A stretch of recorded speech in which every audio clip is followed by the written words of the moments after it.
Bonjour et bienvenue dans Gastronomiquement Vôtre, l'émission qui décortique le contenu de vos assiettes, les coulisses des restaurants et vous annonce les événements liés à la gastronomie.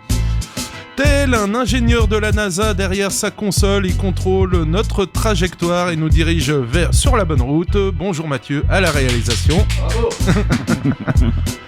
Tel Bilbo le Hobbit, il en a le physique, il parcourt le monde et n'oublie jamais un repas. Bonjour Benoît. Bonjour Marcel. Ça commence. Merci. Merci. Il porte des lunettes à force de s'user les yeux sur ses livres de cuisine. Il a le dos voûté à force de se courber sur ses recettes. Notre Quasimodo en chef. Bonjour Fabrice. Salut mon canard. Quoi. Bonjour Fabrice. Salut. Tu t'es coupé les cheveux? Oui, puis regarde, j'ai mis des dents neuves. Ah oui, on a vu il ça. a mis des dents neuves. C'est cool. C'est pour mieux croquer la vie. Les fêtes de fin d'année approchent. Il est un mets très apprécié et incontournable sur nos tables. Nous allons vous parler du foie gras. C'est bon ça. C'est bon, hein, ça, c'est pas trop dégueu. Bon, il y a toujours des gens qui seront contre. Mais bon. Mais avant de rentrer dans les plumes du sujet, on va s'écouter Amitié brisée de Isma.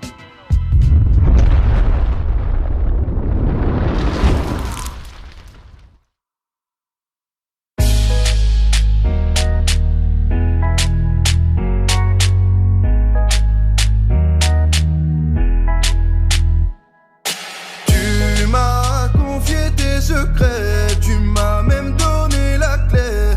T'étais mon coffre-fort. Nous deux on sera des plus forts. Rencontre accidentelle.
Arrêtez de faire les cons, les gars. Sérieux. Voilà, un jeune havrais, voilà, qui cherche à se faire connaître. Voilà. Les gars, vous avez bossé un petit peu le foie gras, non? Tu peux Ouais. quand père même. Fabrice. Des petites recherches, mais bon, un Ouais, petit peu dans la dis-moi. tête. Sur le foie gras, on connaît bien ce produit. Ouais. Alors, pour expliquer en ces temps lointains, Ah ouais, c'est vieux le foie gras. lorsque les hommes commencèrent à se sédentariser, ils abandonnèrent peu à peu leur activité de cueillette et de chasse. On est à la préhistoire là. Voilà. Ouais. On est très loin. Donc, ils ont pris, en fait, ils ont commencé à faire de l'élevage Ouais. pour se nourrir. Oui. Donc, les premiers, c'était palmipèdes, tout ce qui était oies, canards, tout ce qui était oiseaux. Ils essayaient à les dresser, puis surtout à se nourrir avec. Et depuis la nuit des temps, les palmipèdes, oies, canards, cygnes sont élevés sous toutes les latitudes également. Donc, c'était une très bonne relation homme-animal, parce qu'en fait, pour se nourrir, on avait un gros problème, c'est la conservation. Donc il y avait des temps où il y avait des produits, des temps où il n'y avait pas de produits. Et donc en fait, ils ont commencé à comprendre le gavage naturel de l'animal. C'est-à-dire que l'animal, en fait, quand il arrivait, on va partir de France pour aller en Bulgarie, par exemple, on va dire comme ça, c'est des régions où il y a du foie, et connu, ou en Égypte, il faisait l'Égypte beaucoup. Aussi, ouais. En fait, il se gavait naturellement pour pouvoir faire ce nombre de kilomètres. Tout à fait. Et donc, il prenait jusqu'à 5 kilos de poids. Ah ouais. Et donc, en fait, c'est pour ça qu'en fait, les années ont passé jusqu'à le XVIe siècle, où là, où on a compris qu'il fallait vraiment gaver. On pouvait le faire naturellement, mais sans leur faire de mal. Donc, on en parlera tout à l'heure avec quel appareil, etc., parce que ça, c'est intéressant. Est-ce qu'on leur fait du mal, peu du mal.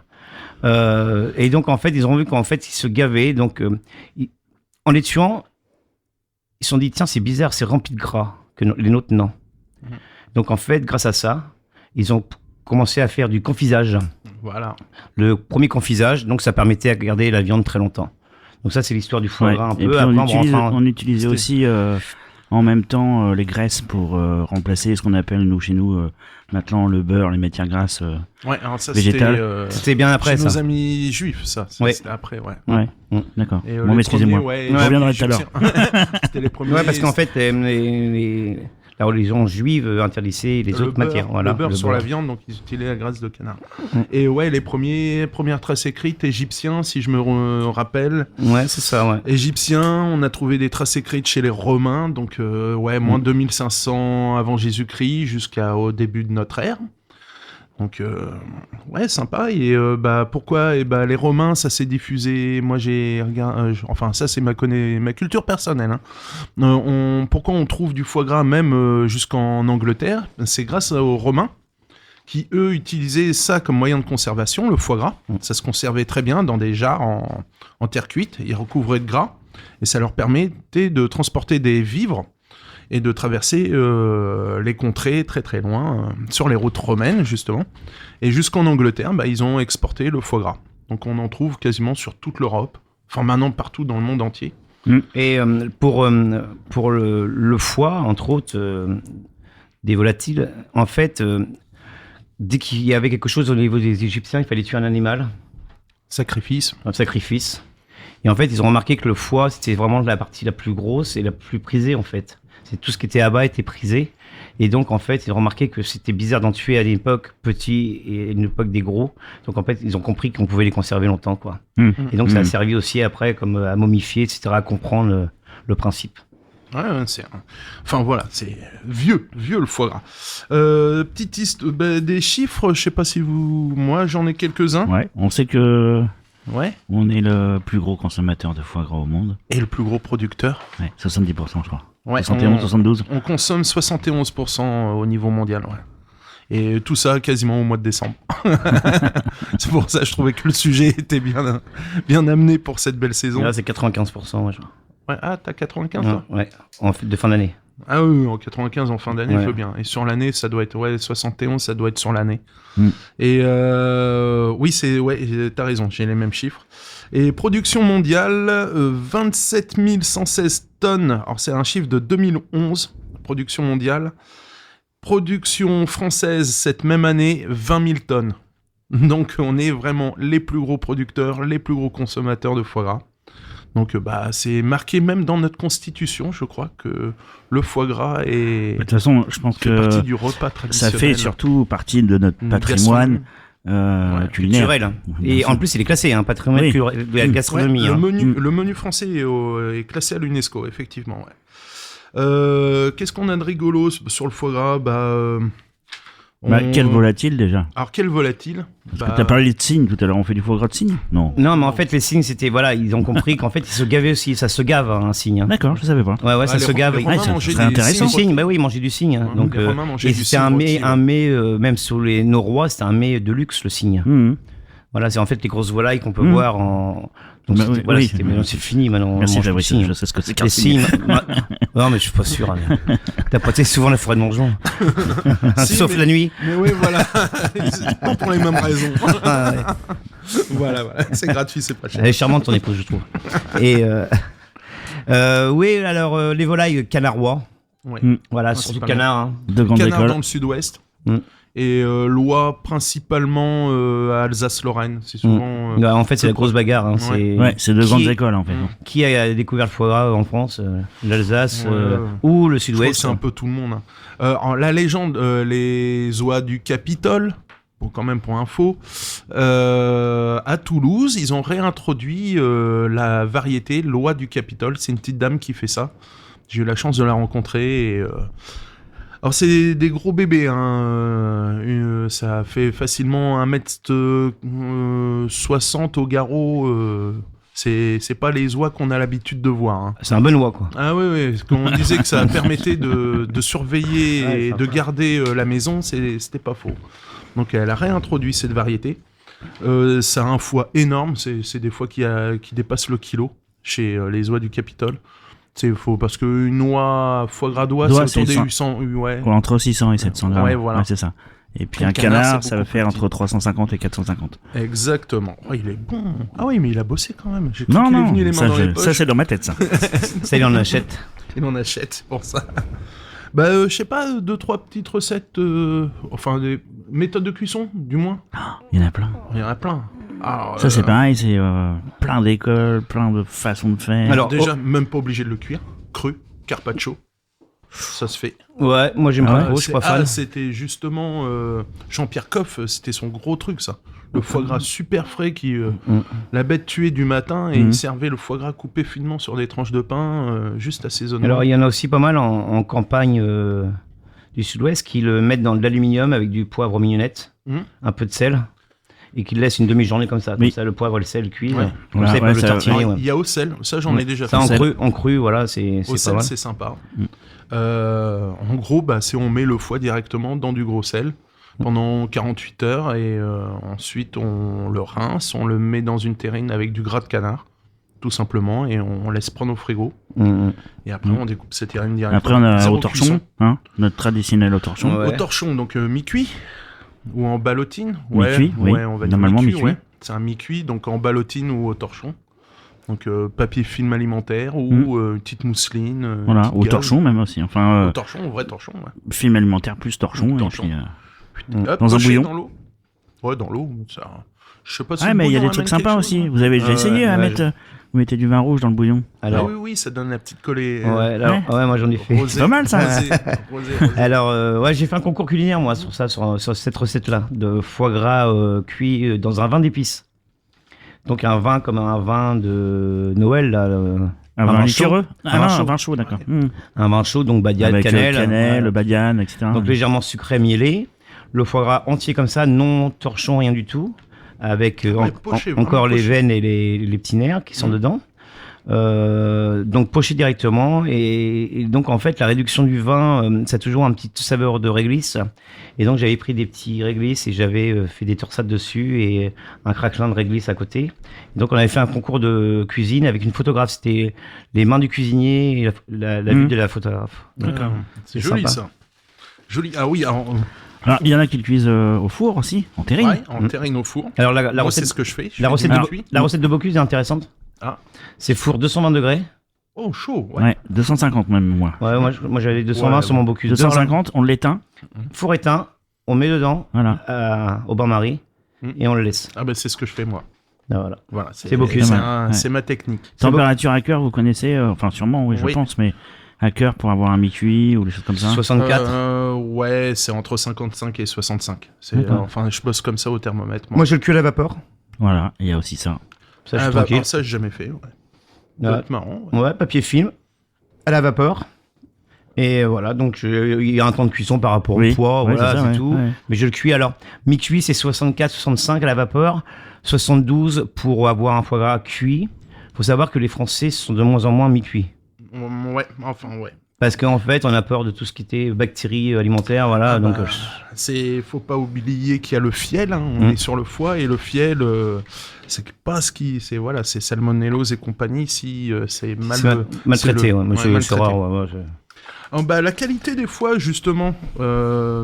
Merci Benoît. En fait, Benoît nous fait des petites tartines de foie gras entre deux. ouais. Là. Les miennes, c'est super vraiment des petites, puis pour le Ouais. patron, c'est des grosses, hein, c'est bien. Non, non, pas mais une tiens, question. attends, Ah, je te donne t'as une deuxième. des- T'as déjà un problème de foie, je voudrais pas trop de... Alors, Une statose. la qualité des foies, en fait, ça a rien à voir avec la provenance. C'est en fait selon les défauts. On a le tout venant. Ouais. Bah, le tout venant, c'est celui qui a des bleus, qui est taché, que la texture est molle ou trop Voilà. dure. Un peu comme Fabrice, en fait. Voilà, ça dépend des jours, c'est un vrai baromètre ce mec. Après on a le premier choix, donc là c'est une coloration plus rosée. Parfois il peut y avoir une petite quelques tache, hématomes, ouais. quelques hématomes. Et après on a l'extra.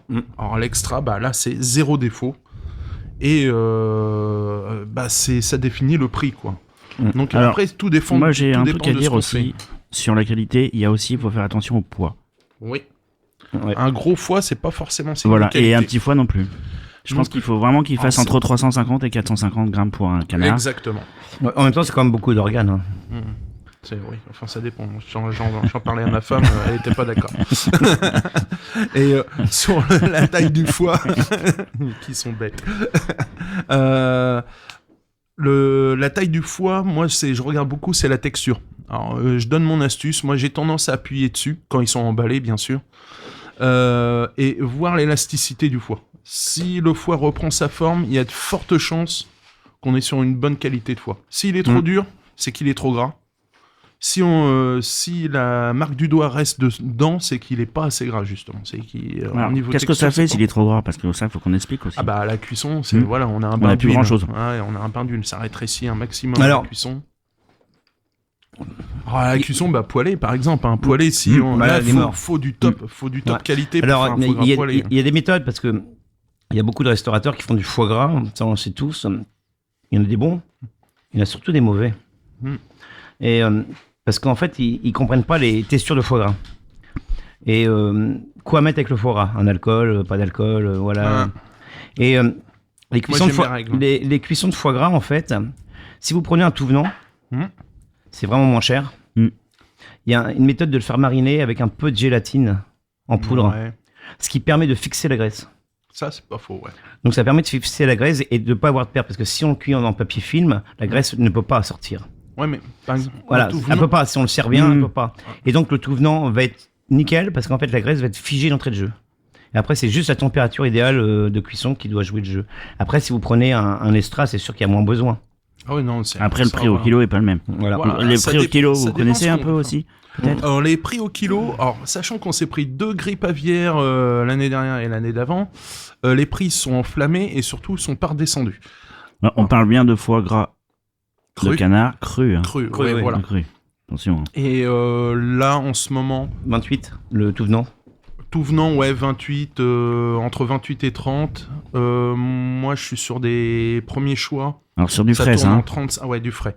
Entre 35 et 40, là, en ce moment. Et alors, extra, ça peut s'envoler jusqu'à 45. des 65. Sur du frais, tout en sachant qu'on Toujours en peut frais. avoir de l'extra frais à moins 20 degrés, qui est aussi très intéressant. des fois.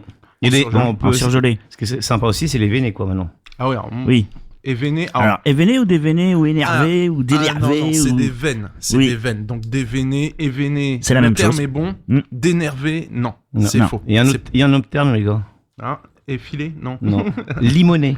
Ah, je l'avais Limoné. pas celui-là. Ah non, non, c'est non. joli en plus. Non, ça non. Non. Limoné. Ouais. Limoné. Ah, c'est Limoné. très joli. Ah ouais. Ça me plaît. Ouais. Ça va plaire à ma femme. Bon ben voilà, et hop, dans le pâté, on se fait une petite pause musicale et on revient tout de suite avec Justified. Et de bière. Et de bière. Avec Avec Justified avec modération. The Everlasters.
C'est péchu, c'est mon fils qui m'a fait découvrir ça, voilà. C'est assez rigolo. Ouais, on a parlé des cuissons, on a dit qu'on pouvait le cru, le mi-cuit. Alors, il y a le cuit en les bocaux. Alors ça, c'est chez ma tata. Chez la sœur de ma grand-mère, on faisait nos foie gras. Alors, pas compliqué la recette, hein. Sel, poivre, foie gras événé dans le bocal, et hop, on mettait à stériliser. Et on mangeait des crus de foie gras, nous. Des bocaux qui avaient 5 ans dans la gueule. C'était énorme. Et ma grand-mère aussi, dans le Lot, elle faisait ça. Ouais, moi, c'est mon préféré. Je trouve que c'est ce qu'il y a de plus doux, ça pète bien l'amertume. Moi, je trouve que c'est étonnant parce qu'en fait, ayant eu l'habitude, étant jeune, de manger ça, je préfère le foie gras dans un bocal que le foie gras que je cuis, moi. Bah, pareillement. Moi aussi. Je crois que c'est... Ouais, c'est bizarre. Ouais, non, je pense que c'est des souvenirs... C'est la saveur. Ouais, c'est... En bouche. le souvenir, ouais.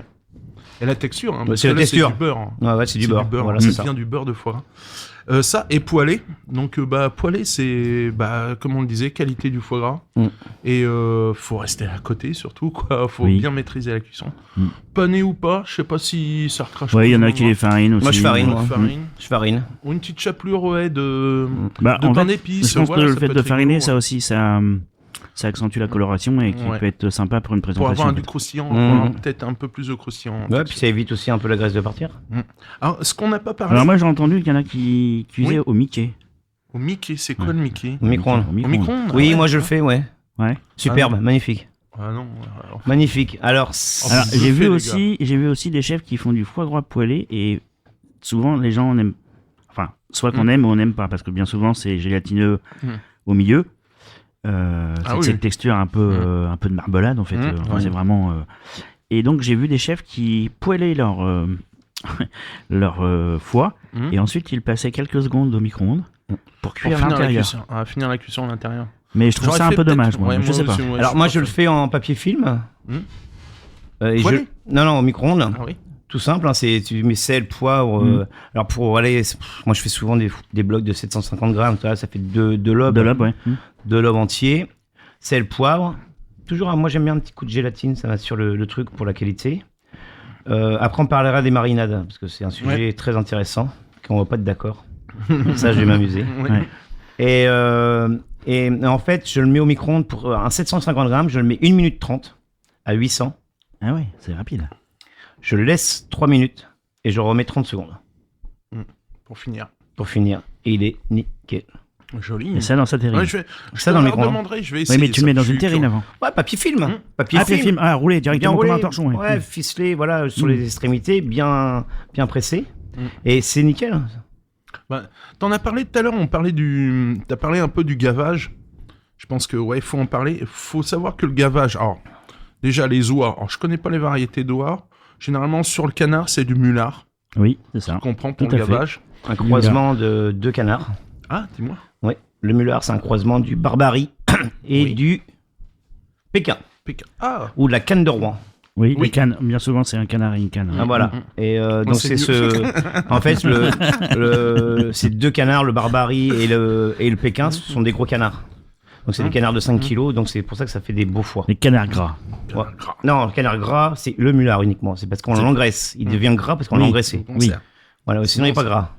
Oui, tout à fait, oui. Alors, il faut savoir que ça donne non seulement du foie gras, mais une fois que c'est gavé, ça nous donne le magret de canard. Sinon, ça s'appelle un filet de canard. Oui. Et ce n'est plus un magret. D'où la différence de prix aussi. Et aussi, tout le confit. Oui, mais justement, là, les coups, tout ça. C'est là où je comprends pas, moi, les controverses, là, justement, qu'on parle de gavage. Il y a des gens qui sont anti-foie gras parce qu'on les gave. Aujourd'hui, on a plusieurs méthodes de gavage d'abord. En plus, on a maintenant des méthodes. Ça s'est adouci. Voilà, qui sont on est plus sur des gavages intensifs. Oui, et puis on est plus sur du gavage naturel, on va dire. On y vient de plus en plus. Mais ces gens-là, ils mangent quand même du confit de canard, ils mangent quand même du magret de canard, et qui sont quand même des bêtes qui ont été gavées. C'est là où on prend pas le foie et on jette pas le reste. Tout à fait. Oui, non, mais les gens qui sont anti-foie gras. Souvent, ils adorent le confit. Faut savoir que le confit, les coups et le magret, ça, c'est le même animal. C'est le même animal qui a été gavé aussi. Alors, puis nous, être gavés, on a l'habitude tous les 15 jours à la radio. Le gavage, maintenant, à l'heure actuelle... Oui, vilaine. Alors, sur un canard, c'est 150 jours. L'élevage d'un canard, du caneton jusqu'à la fin. 3 mois. Ouais. Non, c'est 3 mois. Non, 150 jours. 3 mois. Ouais, c'est bon. On s'y croirait. Le bonheur est dans le pré. Maintenant, on gave 2 fois par jour, et ça pendant 2 semaines sur un canard. Sur une oie, c'est à peu près 3 fois par jour, parce que c'est beaucoup plus corpulent, et sur 18 jours. On n'est plus sur des gavages intensifs où c'était 4-5 fois par jour, et sur 3-4 semaines, enfin... Il y a des belles courbes de croix où on peut voir justement l'évolution. Ouais, le cycle de vie complet d'un canard, en fait, c'est 105 jours. Ah, j'étais pas loin, je dis 150. Donc 105, donc 3 mois. 105, 3 mois. Ouais. T'as mis le 0 à l'envers, en fait. Ouais, et la période de gavage, c'est 10 à 14 jours seulement. Ouais. Ce qui représente 10 à 15% de sa vie. Oui, mais c'est pas... et sachant que moi, j'ai vu l'élevage... Alors, je parle d'un corps de ferme où les canards, ils sont dehors. C'est pas des batteries, c'est pas des hangars. Les canards, ils sont dehors. Et ces dames qui faisaient le gavage, elles étaient 2. Il y en avait une qui gavait, mais il y en a une qui s'assurait que le canard revienne pas se faire gaver. Parce qu'ils aiment bien ça, en final. J'ai jamais vu un canard partir en sens contraire. Et puis maintenant, on a du matériel technologique, électrique, qui permet d'aller plus vite. Ouais, voilà, c'est... les rations sont calculées par rapport le tube qu'on a... Le bec. C'est le bec fin. Le bec qu'on introduit dans le bec du canard, justement. Oui. Ils sont en caoutchouc, maintenant, c'est plus des trucs... Ils sont moins grands, Ils sont faits pour pas blesser l'animal. Faut pas oublier que ça n'intéresse pas un éleveur de canard, ça l'intéresse pas d'avoir des animaux blessés ou... Du tout, il est pas du tout là pour ça. j'avoue que ça reste quand même. Bah voilà, on mange un animal, n'en déplaise à nos amis végétariens ou véganes. C'est surtout ce genre de personnes. Mais jamais on a cherché à maltraiter ou. Oui, mais c'est pour ce genre-là, il y a d'autres foies. Oui, il y a d'autres foies, il y a du foie vegan. Ouais. Il y a le tofu gras. Le tofu gras. Tofu gras. Non, mais ça existe, hein. C'est un foie gras qui était, entre guillemets, cloné et qui est à base de tofu. Oh, mais il y a autre chose aussi. Vous parliez de l'appareil là pour gaver. Ça s'appelle comment? Un bec, non? Non, mais je sais pas. C'est pas un embuc? Un embuc. Merci. Non, mais moi je voulais pas le contredire. J'aime bien, moi. C'est le chiffre. C'est le chiffre. Justement. Vous êtes là pour m'instruire. Ouais, bon, enfin voilà. Quoi. Et pour embuc. On dirait une insulte. Donc pour finir sur notre foie, nos canards. Donc on fait des mulards. Mulards, ouais. Tous les mulards sont bons à manger pour faire du foie gras? Je crois pas, non. C'est que les mâles, hein, les gars. Ouais. Les femelles, non. Non? Ah non, c'est que les mâles. C'est que les mâles. Ah, je savais pas. Voilà, les femelles, ils servent à faire du canard classique. Ah, ok. Voilà, c'est que les mâles qui sont gavés. Donc voilà. Oui, discrimination à l'embauche, encore vu une fois. les histoires qu'on entend sur Internet qui gardent que les mâles. Les mâles et les femelles, bien souvent, sont... C'est pas une émission de zoologie, les gars. Des recettes, comment on le prépare, notre foie? Alors, moi, parler de marinade. Moi, perso, au plus simple appareil. Pareil. Pour moi. Nu. Après, presque nu. Avec un peu de sel poivre quand même. Une pincée de sucre. Ça m'arrive de temps en temps de le mettre avec du whisky, mais non. Après... Non, mais chacun son truc. Chacun son truc. Avec du cognac. Chacun son truc. Et puis, c'est surtout, moi, bien souvent, je mets pas d'alcool. Par contre, je vais venir rajouter des petites choses après pour manger avec. Mais peut-être que je vais vous laisser parler. Ça, des petits condiments qui vont avec. Alors, vas-y, dis ta recette. Ma recette, c'est 1 tiers de piment d'Espelette, 1 tiers de sel, 1 tiers de sucre. Je fais mon mélange. Et ensuite, j'assaisonne mes foies. Je les empile dans ma terrine. Je fais donc la méthode Bocuse, je savais pas que c'était la sienne. Je mets mon four très chaud, 250 degrés effectivement. J'enfourne bain-marie, c'est-à-dire une plaque, de l'eau, ma terrine posée dedans. J'enfourne, j'éteins, et là on attend 1 heure à peu près. 1 heure, après je vérifie au thermomètre, quand je suis entre 55 et 65 degrés à cœur, c'est cuit, je le sors. J'enlève l'excédent de gras s'il y a. Je presse légèrement pour lui donner une forme. Pour que surtout que le foie colle aux parois de la terrine. Là, je laisse refroidir à température ambiante et ensuite je stocke au frigo. Tout simplement. Pas mal. C'est tout simple. Après, moi, je suis pas fan des apports de vin, de whisky. Enfin, le vin, du vin doux, je veux bien un peu de Porto, de Sauterne. Martini blanc. Ouais, Martini blanc, là, ça peut être sympa. Là, on est sur quelque chose de rigolo. Maintenant, cognac, armagnac, whisky, je trouve que je préfère le boire avec en accompagnement à côté. Et parce qu'il y a des belles choses à faire. Un foie gras nature avec petite gelée de pommes, un bon cidre ou... les condiments. Voilà. Alors, il faut savoir une chose. Sur les cuissons des foie gras. C'est les scientifiques qui font ça et c'était fait par un grand chef de cuisine français. Je crois que c'est Marx. Toujours le même. Le truc bizarre, c'est toujours lui qui est... Avec Monsieur Dils. Avec Dils. Et en fait, le foie gras, quand vous l'avez, vous savez, les crus, on avait l'habitude, étant jeune, de mettre du cognac, etc., mais du sel, du poivre, et on touille un peu tout ça. Vous avez remarqué qu'en fait... Ça crée une osmose. Ouais, mais l'osmose, elle est toujours mal faite, parce qu'en fait, il y a toujours du liquide. Vous allez savoir que si vous prenez de l'huile, et vous mettez de l'alcool dedans, ça se mélange pas. Mais c'est ça, ça se mélange pas. Donc en fait, pour mariner... Non, même pas. En fait, ça ne marchera jamais. Réellement, marche jamais. C'est impossible que ça se mélange correctement. Et en fait, pour mariner un foie gras, ce qui est bien maintenant, ils nous vendent beaucoup d'huile d'avocat, l'huile de ça, l'huile de ça. Et donc, on remet de l'huile. Du gras sur du gras. On met du gras sur du gras pour lui donner une saveur. Enfin, ça va se mélanger. Alors, vous avez des huiles d'olive au piment d'Espelette, des choses comme ça. Une huile parfumée. Ou même, on fait, voilà. Il y a des condiments de truffe, nous, on peut acheter facilement. On la truffe est chère, mais il y a des condiments, nous, professionnels, dans les GMS, à 15%, ouais, c'est ça. Et donc, vous remettez avec un peu d'huile de truffe, sel, poivre. Et après, le poivre, ça joue aussi. Il faut une qualité de poivre qui est sympa. Et le sel aussi, c'est pareil. Parce que si on prend du nitrité, là, c'est pas bon. Une fleur de sel, c'est sympa. Mais vous allez voir que c'est sympa à cuire. Et on retrouve une saveur qui est différente. Alors, on parle bien de foie gras entier, messieurs. Oui. D'accord. On ne parle que de foie gras entier. Oui. Parce qu'après, on pourrait parler du bloc. Il y a les purées de foie gras. Il y a le parfait. bloc. Il faut savoir que sur le foie gras entier, c'est maximum 2 morceaux issus de 2 foies différents. Oui. Alors ça, c'est ce qu'on appelle le foie gras entier. Après, il y a le bloc. Le bloc de foie gras, donc, qui est reconstitué en fait. Voilà. Mais on est toujours sur du foie gras. Et tout le reste, ils n'ont qu'une obligation de 50% de foie gras dedans. Donc on peut trouver tout et n'importe quoi. D'où les différences de prix. Oui. Ça reste quand même un produit de luxe. Mousse de foie. Lequel on goûte quoi, nous? C'est quoi? C'est du foie gras entier. C'est du foie gras entier, là. On est sur entier mi-cuit. Donc pas mal, ouais.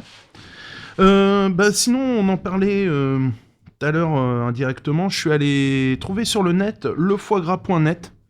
C'est un site interprofessionnel, donc forcément défenseur du foie gras, qui est très complet sur l'explication, sur la production, sur les conditions de production, les exigences. C'est quel site que tu as dit là lefoiegras.net. D'accord, ok. Et très très complet.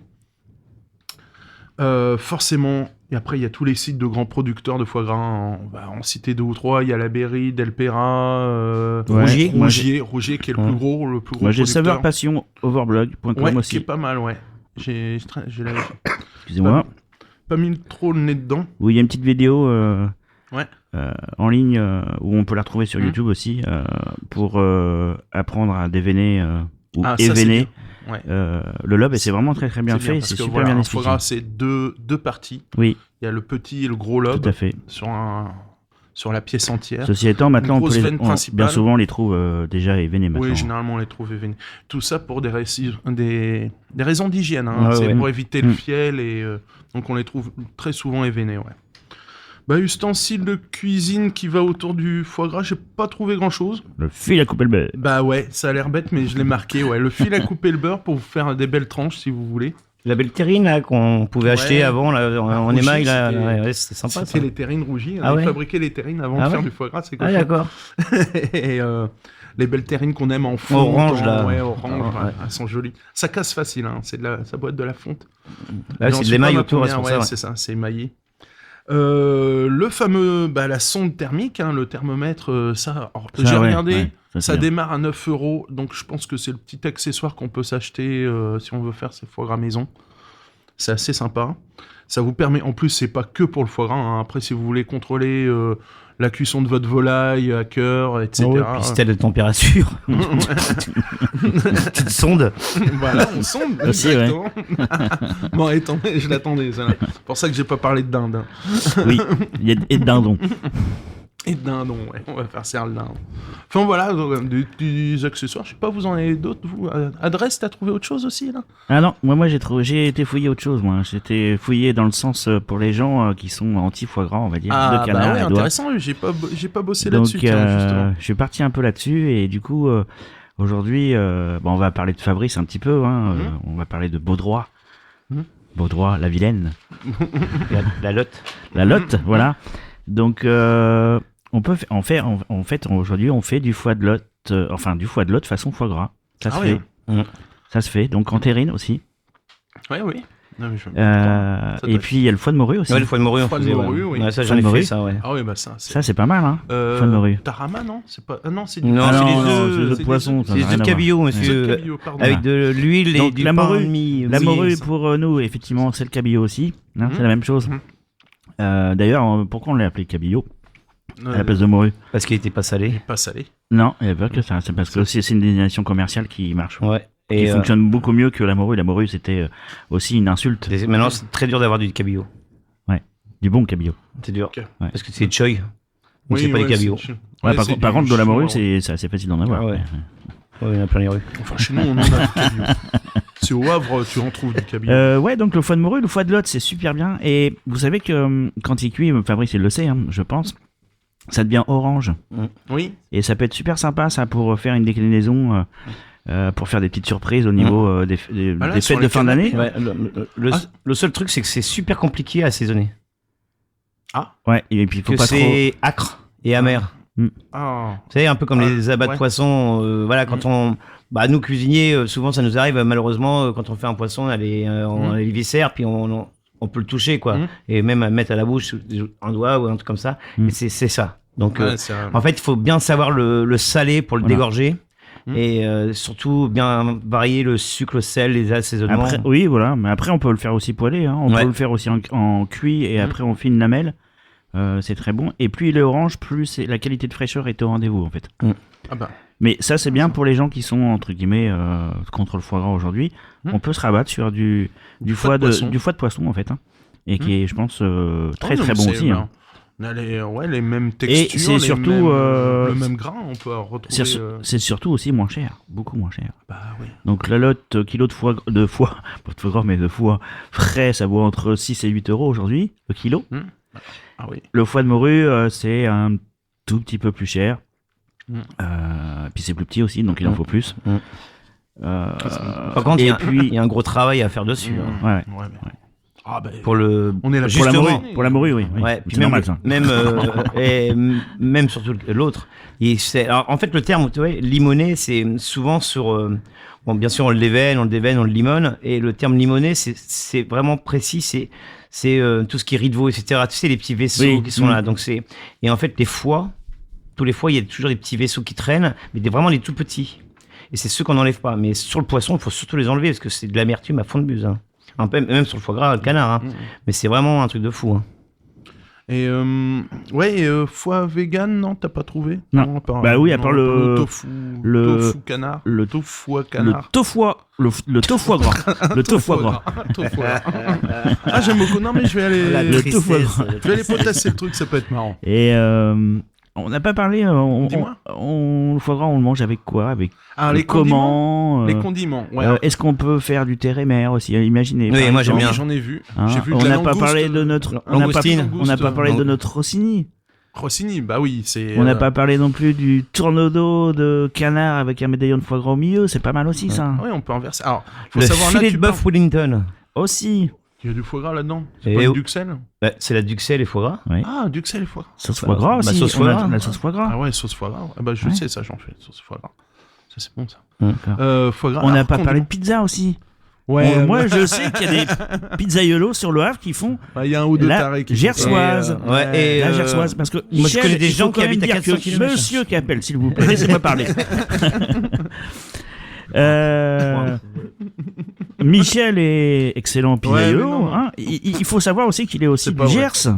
Donc t'es en plein dedans. Ma maman est de là-bas, voilà. Donc voilà, Michel nous a créé la gersoise. Non, c'est mon papa qui a créé ça il y a très longtemps. Donc c'est une pizza, explique-nous. Alors c'est pâte à pizza, une base crème d'Isigny, mozza de vache, pas de bouflonne, fromage à pizza.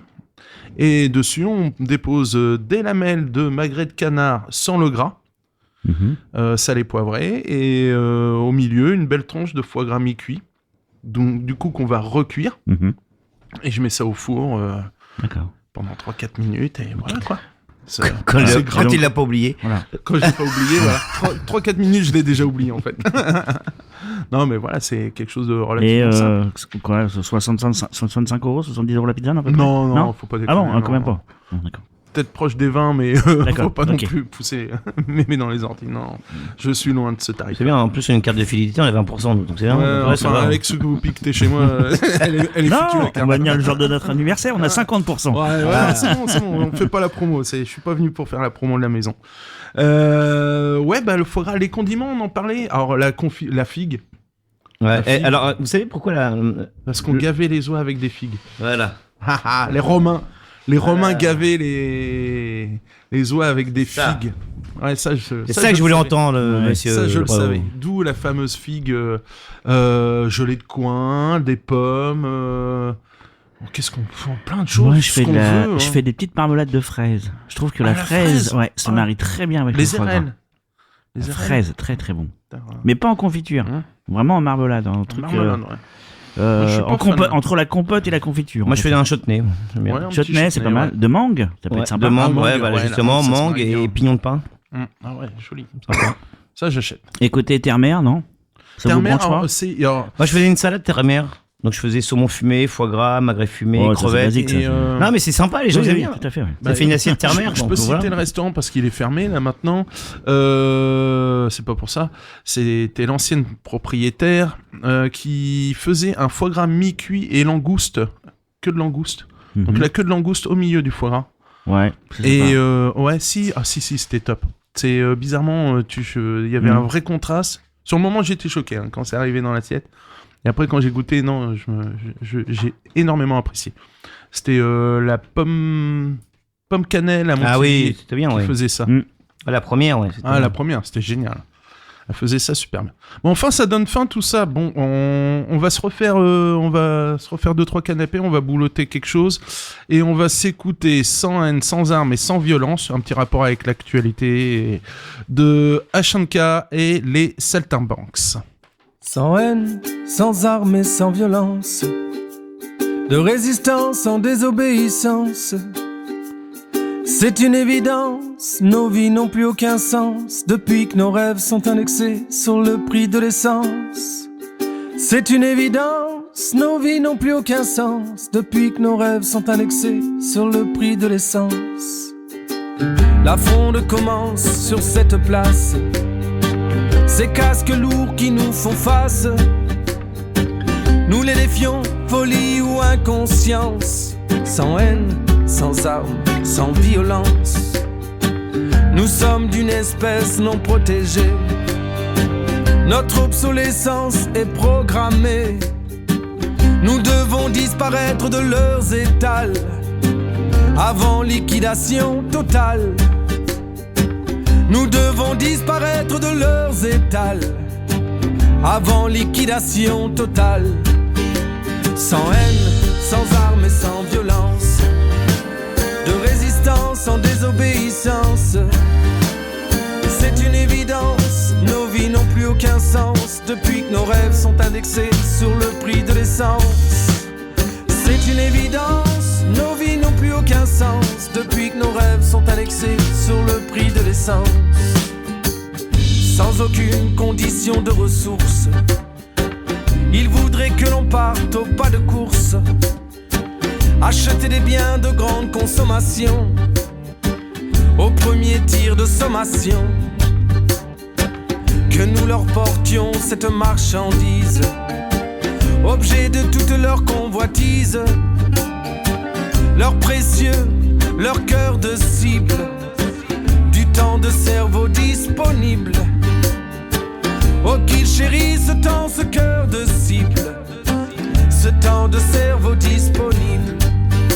Sans haine, sans armes et sans violence, de résistance en désobéissance. C'est une évidence, nos vies n'ont plus aucun sens depuis que nos rêves sont indexés sur le prix de l'essence. C'est une évidence, nos vies n'ont plus aucun sens depuis que nos rêves sont indexés sur le prix de l'essence. Sans haine, sans armes, sans violence. Sans haine, sans armes, sans violence. Prédicateur de la sainte finance, toxicomane, accro à la croissance, nous sommes de ceux qui vous désobéissent. La plèbe blasphématrice, jetez-nous l'opprobre, jetez-nous la pierre. Vos grenades suffiraient-elles à nous faire taire? Croyez-vous que nos combats soient périssables, nos engagements jetables? Croyez-vous que nos combats soient périssables, nos engagements jetables? Sans haine, sans armes et sans violence, de résistance en désobéissance. C'est une évidence, nos vies n'ont plus aucun sens depuis que nos rêves sont indexés sur le prix de l'essence. C'est une évidence, nos vies n'ont plus aucun sens depuis que nos rêves sont indexés sur le prix de l'essence. Sans haine, sans armes, sans violence. Sans haine, sans armes, sans violence.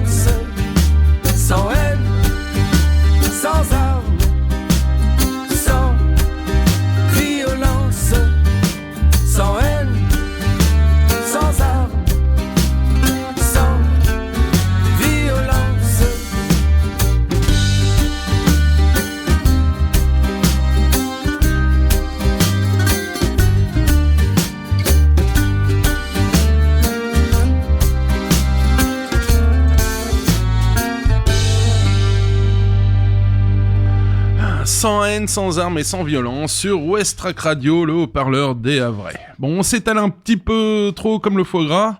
Des petites adresses dans le coin. Alors, moi, j'ai pas été chercher les restaurateurs, je suis allé chercher les producteurs. Parce qu'en Normandie, on a des producteurs de foie gras. J'en ai capté 2, surtout alors, à Pont-l'Évêque. Ça sera pas le même, hein, mais c'est normal. Oui. À Pont-l'Évêque, saveur d'auge. Je sais pas si vous avez déjà bossé leur foie gras, ouais. Voilà, c'est à Pont-l'Évêque. Y a la ferme des sapins à Yport aussi, qui fait du foie gras local. Oui, en fait, par contre, ils le vendent cuit. Ils le vendent pas cru aussi. Si, cru. Ouais, cru. Aujourd'hui, on a quand même des difficultés à en avoir cru. Alors sinon, faut aller voir son boucher charcutier, ce qu'ils font souvent volailler, et donc on peut commander du foie gras cru si on veut chez eux. Mais là, on peut aller sur les marchés, là. Les marchés, les marchés. Je trouve qu'ils les vendent quand même. C'est vendu un peu cher, ouais. Parce que je pense que ça les intéresse pas de vendre du foie gras cru. Ils préfèrent le travailler et le vendre ensuite en bocal. Alors pour info, là j'ai regardé à peu près la fourchette de prix mi-cuit chez les traiteurs, restaurateurs, bouchers, charcutiers. Donc préparé, c'est autour de la centaine d'euros le kilo là. Hein. On n'est plus dans les 35-45, c'est pour ça qu'on vous a expliqué longuement comment le préparer chez vous. Vous voyez, je me tire une balle dans le pied moi. Sinon vous me demandez, hein, je le fais. Voilà. Bon, et maintenant un petit coup de gueule. Mais c'est de la merde! Je vais vous parler, ça n'a rien à voir avec le foie gras, je vais vous parler d'un d'une marque, je suis obligé de la citer là, c'est Lactalis. Pourquoi Lactalis ?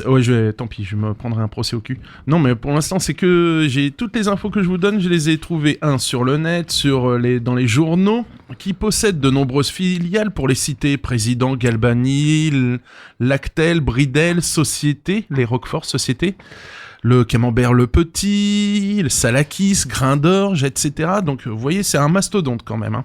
C'est le premier transformateur fromager mondial. Voilà, c'est une entreprise qui fait 12 millions d'euros de chiffre d'affaires tous les ans.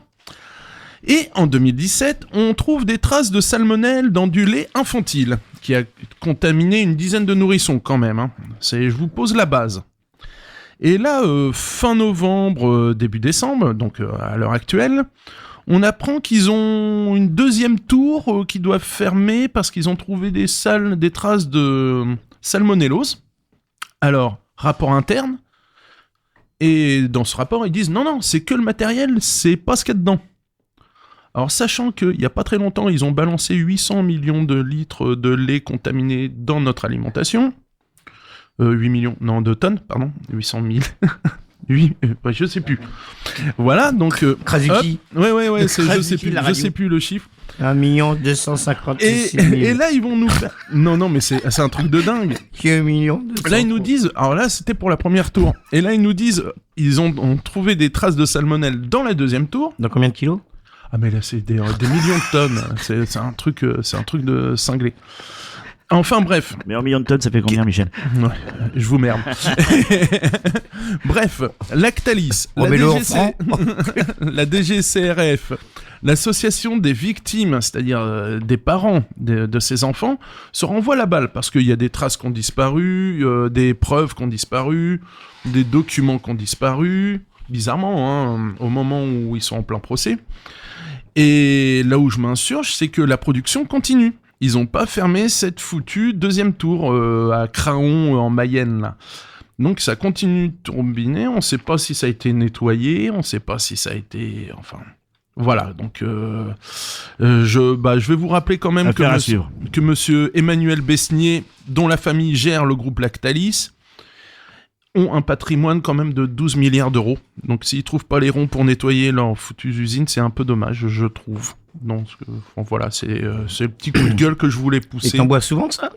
Disons que moi, le Clacos Grain d'Orge, je l'appréciais beaucoup. Voilà quoi. C'est dommage. Et bon, voilà. On va bien le matin avec son biberon.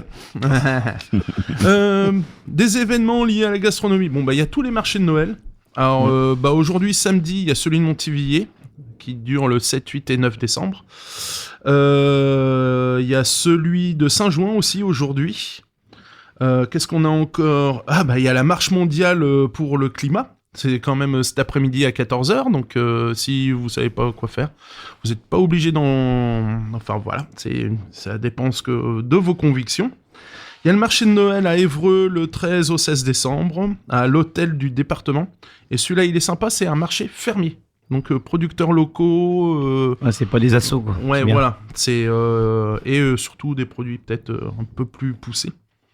J'allais oublier, il y a la Garden Party à l'Elysée aussi cet après-midi, dress code gilet jaune, enfin vous faites comme vous voulez. Vous voyez, enfin bon, ça bouge bien quoi, à ce qui paraît.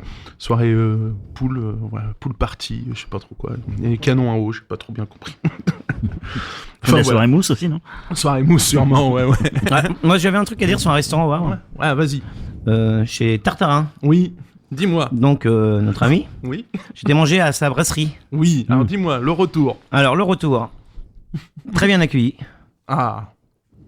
C'est positif. Sourire. Bon, le serveur derrière le bar, je le connais, donc on se fait la bise. Responsable de salle, très bien accueilli. Mis dans un petit box, mais très collé aux autres personnes. Donc, très collé. Donc, un peu dérangeant, ça va, c'était un couple. C'est une petite brasserie. Hein. Ouais. Ça reste l'esprit brasserie. Ouais, mais vraiment collé. Mais les gens sympathiques. Voilà. On a pris une belle planche de charcuterie. La responsable de salle a vu qu'elle était un peu petite. Elle a dit non, on n'envoie pas ça. Je la connaissais pas. Et donc très bonne charcuterie, vraiment très bonne charcuterie, avec un bon pain. Derrière, mon épouse, elle avait pris un pavé de cochon. Bon là, il y avait pas beaucoup de viande, beaucoup de gras. Mais bon, c'était bien cuisiné, ça se sent, et des beaux produits. Moi, j'ai pris une joue de porc confite qui était très bonne, pas beaucoup, mais très bonne. Et le dessert, j'ai pris un Queen Amman qui était excellent. Et mon épouse a pris une crème brûlée à la pistache, où pour elle, il manquait un peu de pistache. Mais sur le fond, au niveau rapport qualité-prix, je pense que c'est un bon rapport. C'est pas mal. Ouais. C'est pas mal. Franchement, c'est pas mal du tout. Les vins sont pas excessifs. Heureusement, parce que moi j'en bois. Mais c'était pas mal. Avec modération. Et non. Ça dépend. Un bon service, propre, nickel, vraiment à Jean-Luc Tartarin. Cool. Mais bon, moi j'entendais toujours les gens qui disaient ouais, c'est cher. Bon, moi j'avais vu la carte, il ne fait plus sa carte. Il ne fait que la formule.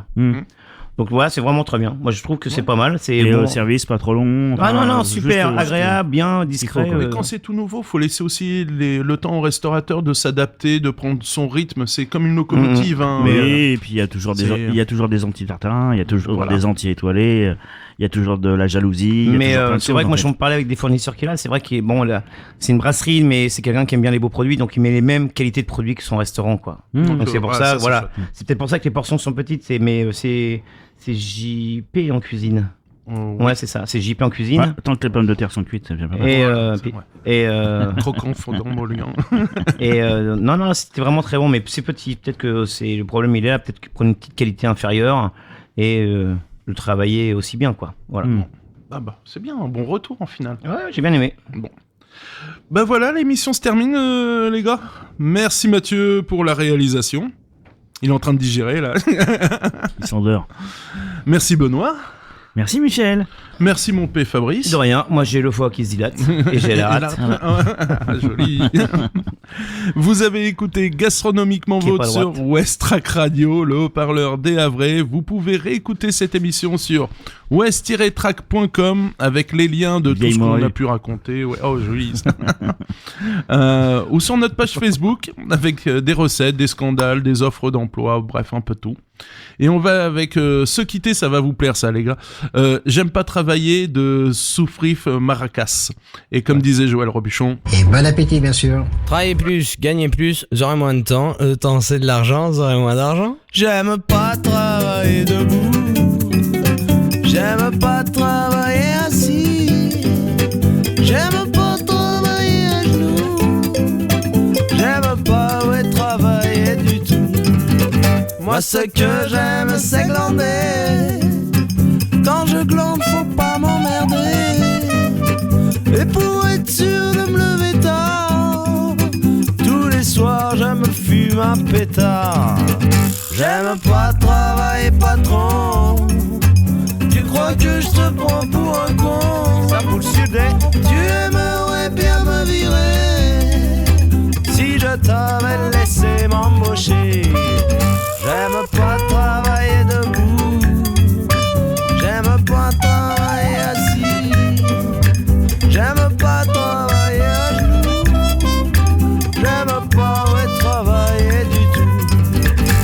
si tu me trouves un emploi, sache que je ne bosserai pas pour toi. Je préfère rester au chômage, à me dorer le cul sur une plage. Et si c'est pas très lucratif, moi j'essaye de rester positif. Si je dois redoubler d'efforts, alors directement je m'endors.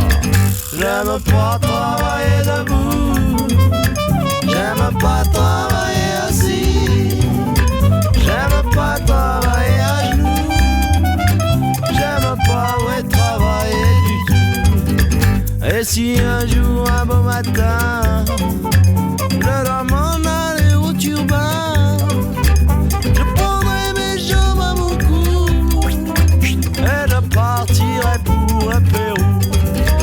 Dans la cordillère des Andes, je créerai la République de la glande.